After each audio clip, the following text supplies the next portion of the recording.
Big TV భక్తి సమాచారం WhatsApp ఛానల్లో జాయిన్ అవ్వండి. అన్ని విశేషాలు ఎప్పటికప్పుడు తెలుసుకోండి. గురుగారు, బొమ్మల కొలువు కూడా చాలా మంది ఎన్నో ఏళ్ళ నుంచి పెట్టుకుంటూ ఉంటారు. ఆడపిల్లలు ఉన్న వాళ్ళు అయితే చాలా మంది కూడా, అంటే వాళ్ళకి పీరియడ్స్ ఇష్యూనో లేకపోతే ఇంట్లో ఎవరైనా మరణించిన వాళ్ళు ఒక సంవత్సరం చేయకుండా మరొక సంవత్సరం చేయొచ్చా అంటే ఏం చెప్తారు? తప్పకుండా ఇప్పుడు మనకు ఇబ్బందికరంగా ఉన్నప్పుడు, మనకు కుదరనప్పుడు తప్పకుండా వచ్చే సంవత్సరం చేసుకోవచ్చు.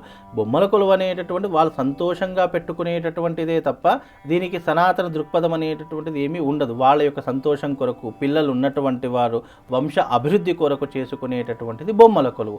కాబట్టి ఆ బొమ్మల కొలువుని ఈ సంవత్సరం కుదరలేదు, మనకు అవకాశం రాలేదంటే కనీసం నెక్స్ట్ ఇయర్ అయినా చేసుకునేటటువంటి అవకాశం ఉంటుంది. లేదా కార్తీక మాసంలో ఏదో ఒక రోజున కూడా మనం బొమ్మల కొలువు చేసుకోవచ్చు. దీపావళి రోజునే చేసుకోవాలి, అదే రోజున చేసుకోవాలనేటటువంటిది ఏం లేదు. మనం కార్తీక మాసంలో ఏదో ఒక రోజు కూడా చేసుకోవడానికి అవకాశం ఉంటుందమ్మా. గురుగారు, బొమ్మల కొలువు రోజు అమ్మవారిని ఏ విధంగా పూజించాలి అంటారు? అందులో కూడా చాలా మట్టుకు బొమ్మల కొలువు అనేది స్టెప్స్ వైజ్ పెడుతూ ఉంటారు. దాంట్లో చేసే పొరపాట్లు కూడా చాలా వరకు ఉంటాయి. అవి ఏంటండి? ఇక్కడ మనకు బొమ్మల కొలువు అనేటటువంటిది మనకు ఒక దృశ్యంగా కనిపించడానికి స్టెప్ బై స్టెప్ వాళ్ళ దగ్గర ఉన్నటువంటివన్నీ పెట్టేస్తూ ఉంటారు.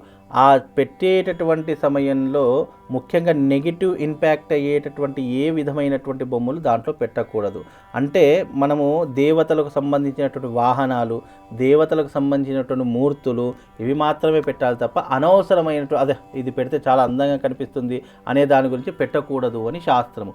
ఇంకోటి, ఆ బొమ్మల కొలువులో పెట్టేటటువంటి సమయంలో ముఖ్యంగా ఆరాధించేటటువంటిది లక్ష్మీదేవిని ఆరాధన చేసుకొని ఇంటి ఐశ్వర్యాన్ని, ఇంటి సంతాన వృద్ధిని పెంచుకోవాలే తప్ప ఇతర విషయాలు ఆలోచించకుండా దాన్ని భక్తి శ్రద్ధలతో చేసుకోవాలి. బొమ్మల కొలువు అనేటటువంటిది వాళ్ళ యొక్క సాంప్రదాయం. ఎందుకంటే అందరి సాంప్రదాయం ఒకే రకంగా ఉండదు. ఒక్కొక్కల ఆచార వ్యవహారాదులు, వంశపారంపర్యంగా వచ్చేటటువంటి వ్యవహారాదులు ఎవరికి వాళ్ళే ఉంటాయి. కాబట్టి వాళ్ళ తరహాలో వాళ్ళు ఏ రకంగా చేసుకున్నా దానికి చక్కనైనటువంటి శుభప్రదం కలుగుతుందమ్మా.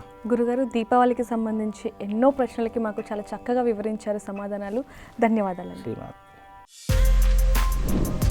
For more videos like this, subscribe Big TV channel.